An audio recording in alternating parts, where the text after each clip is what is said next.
Remember when Final Fantasy VII Remake came out and there were all of those clips of people reacting to the first scene with Aerith? At the time, I had never played a Final Fantasy game, but still these clips felt unavoidable. The music! For people like me who had no attachment to this character when Remake was released, reactions like this might seem unexplainable. But for so many people, Final Fantasy VII Remake filled a void they'd been living with for over 20 years, and this music was instrumental to that feeling. How can just a few notes have such a profound emotional impact on so many people? Two quick things before we dive into that question.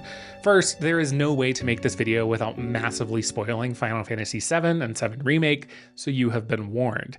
And second, you're going to be hearing another voice in this video, and that is the voice of Lex. While I have a deep connection to Final Fantasy X, Lex has a much deeper connection to Final Fantasy VII, and so I wanted to make sure that she was included in this one.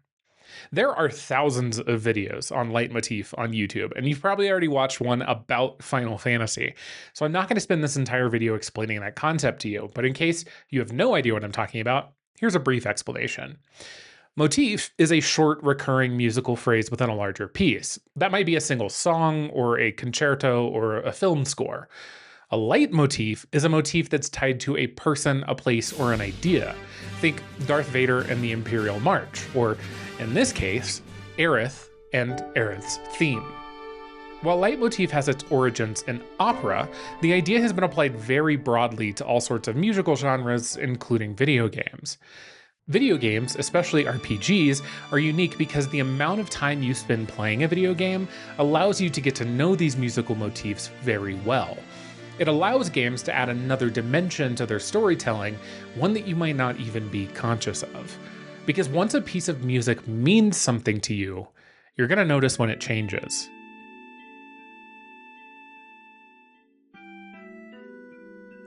While Final Fantasy VII's graphics were great for their time, and the game's direction and shot composition make those polygonal characters surprisingly effective, there's no question that the character models are limited in their expressiveness. And on top of that, for Western audiences, the initial localization we got left a lot to be desired. But Final Fantasy VII was, and still is, one of the most profoundly effective video game experiences in the canon, even with all those limitations, and a huge part of that is due to the music. We've talked about Aerith's theme, but I want to take a look at how the main theme is used in the game. The main theme in FF7 actually doubles as Cloud's theme. You first hear the motif as a part of the music in Midgar slums, and it's in a minor key. Right before you leave Midgar, you hear the motif again. When you leave Midgar, you hear the motif a third time, but now it's in a major key.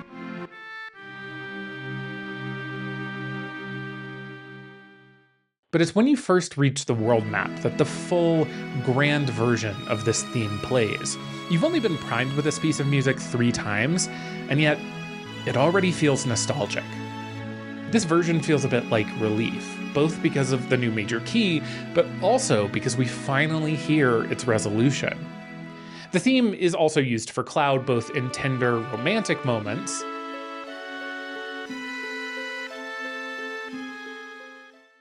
but also in darker, more eerie moments.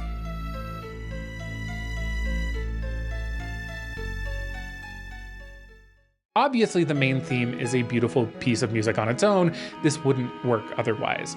But the way it is deployed throughout the duration of the game allows for a greater emotional impact than you'd get from simply hearing the song once or twice in a playthrough.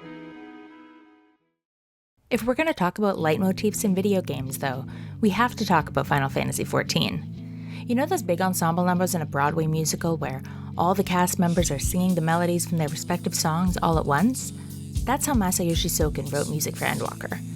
Endwalker is an expansion for Final Fantasy XIV that had the daunting task of wrapping up the previous 10 years of the critically acclaimed MMORPG's story. Soken adores leitmotif and uses it in countless different ways throughout the history of Final Fantasy XIV. Fans have actually built this really detailed tracker that documents exactly which tracks each motif is used in and where in the game those pieces play. The song for Endwalker's opening video, Footfalls, which introduced the main theme for Endwalker, also incorporates the primary motifs from every previous expansion. It's paying off 10 years of musical setup, and the song alone drives home the idea that this expansion is a conclusion to everything that came before. It signals to the player that all of the places and all of the people we've met so far will come back into play now for a grand finale. I sometimes watch this TikTok of Chanticleer singing Hymn of the Fayth on repeat. It transports me right back into Final Fantasy X because this track is all over that game. The song means something different to every person, place, and culture within Spira. And that's because, as the player can learn if they'd like late in the game, the history of the song is complicated. It was a song born out of the ancient conflict between Zanarkand and Bevelle, but Machen tells us, "Then, as these things often go, those who disliked Yevon began to sing it. The Al-Bed, for instance. The Hymn of the Fayth became the symbol of defiance against Yevon. Yevon could do nothing but capitulate. They lifted the ban on the song and spread a new story. They said the hymn was a song sung to soothe the souls of the dead. And so saying, they took the song and made it scripture." Final Fantasy X tells you this story whether you visit Machen after receiving the airship at the end of the game or not. Every faction in the story of Final Fantasy X has a relationship to the Hymn of the Fayth, and by paying attention to each of those versions, you can lay out an entire political history of Spira. Each time you hear the Hymn of the Fayth, it is different in a way that is contextual to where you are hearing it and who you're hearing it from. The most common version of the hymn is called Hum of the Fayth. It's this version with a choir of higher voices, and it represents this sort of sanitized version of the song that Yevon has spread alongside their religious teachings. Each time Yuna unlocks a new summon, you'll hear a version of the track sung by a single voice from that choir. Valefor gets a version sung by a young girl.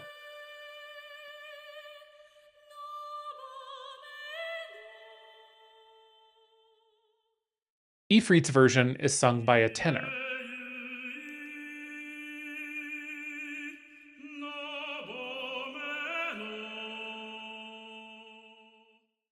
Bahamut's version is sung by a young boy in stark contrast with the Aeon itself.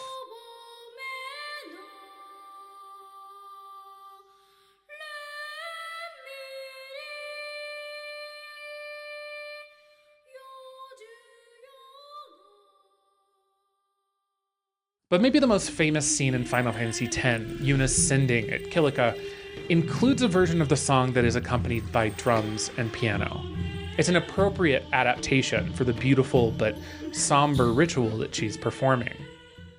There's the version sung by the Ronso, an anthropomorphic feline race of people who are devout believers in Yevon's teachings. Contrast that with the version sung by the Al-Bed, the people within Spira who have the most reason to hate Yevon, as their home is destroyed.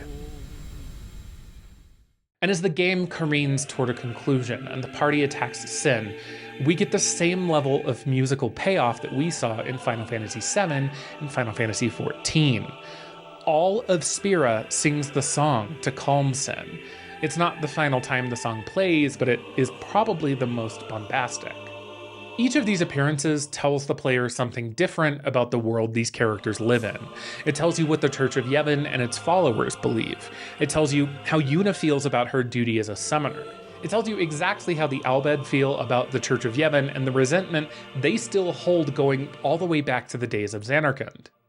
And in the end, it becomes a symbol of the unity of Spira, even as Yuna, who should be Yevon's golden child, has learned of the Church's corruption. This is more than a single moment of change or culmination. Hymn of the Fayth takes a different shape every time it is sung, and each version means something different to Spira, to the game's characters, and to the player. There's another musical trick that a game can use to accentuate a moment, and that is the use of lyrics. Hymn of the Fayth works its lyrics into the lore and mechanics of the game, but the mere presence of lyrics in video game soundtracks can do a lot for players. Persona 5 specifically uses lyrics very intentionally and to great emotional effect. The track Life Will Change is heard in the opening cutscene of Persona 5 Royal, complete with lyrics. The song sets the tone of Joker's escape from the casino, and this song shows up again and again throughout the game during the final stage of each palace. But for the first 5 palaces, the lyrics are missing. The song is effective. The drums keep your heart beating as you approach the final battle of the dungeon. The song is a constant companion in these high-stakes moments. So in the 6th palace, when the lyrics suddenly reappear, it's exhilarating. The return marks the importance of the moment. It tells you that the plot is escalating, and frankly, the moment just goes so much harder than if the lyrics had been there the whole time. The game pulls the same trick again in the 7th palace during the final boss fight. The first phase of that fight is accompanied by an instrumental version of Rivers in the Desert. But when you enter phase 2, that song gains lyrics. The fight steps up and so does the music. This is another form of setup and payoff. Persona manages a payoff within a single boss fight and across a 100-hour playthrough. But what if a game could pull this off over 20 years? Final Fantasy VII Remake and its 2 sequels could have been empty nostalgia. It would have been really easy to cash in on fan sentiment with something cheap, but Square Enix gave the remake trilogy the space it needed. Some might say give it too much space, but there's clearly love and care put into all aspects of these games, especially the music. I listen to the remake arrangement of One Winged Angel all the time. Like, every time I walk the dog. Yes, I know it's weird. That's a 10-minute long track, and it doesn't repeat at all in those 10 minutes. The same melodies return, yeah, but they're always arranged differently. And the song can do that because it knows you'll be fighting Sephiroth for well over 10 minutes. That's something you get plenty of in classical music, of course. Video games aren't unique in that regard. But it's a thing that requires time, and people agree to give a lot of their time over when they play an RPG. And in the current time and attention economy situation, that's an increasingly rare thing to say about any medium. In this video series, we've talked a lot about the void. The emptiness inside you after you finish a long RPG that you know no other game will be able to fill. Call it the void, or a video game hangover, or post-game depression. Or let it fade for 20 years until you can only call it nostalgia. It's a common experience for a lot of us that deeply connect to the games that we play, the worlds they invite us into, and the characters they introduce us to. The Final Fantasy VII Remake trilogy has done something that has not been done very many times before. It filled that void for a lot of people. And sure, a lot of the work that goes into making the remake series a success is not about music at all, but the passion poured into the soundtrack of the remake series struck a chord with players. And that's because of the time spent to make that soundtrack great, but it's also because of all of the time players have spent with the original game that makes the remake resonate so strongly. Players got to know these characters when they were young, and because of the expansive justice done to these characters in the remake, players got to grow older together with these characters once again. Be it the music, or the world, or the visuals, or the writing, people got to spend time with these characters again in a way that felt authentic.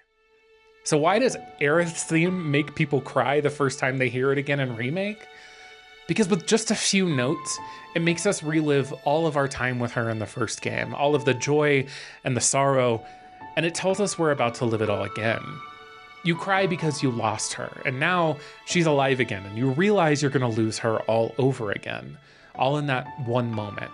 You're already grieving the second that you hear those notes.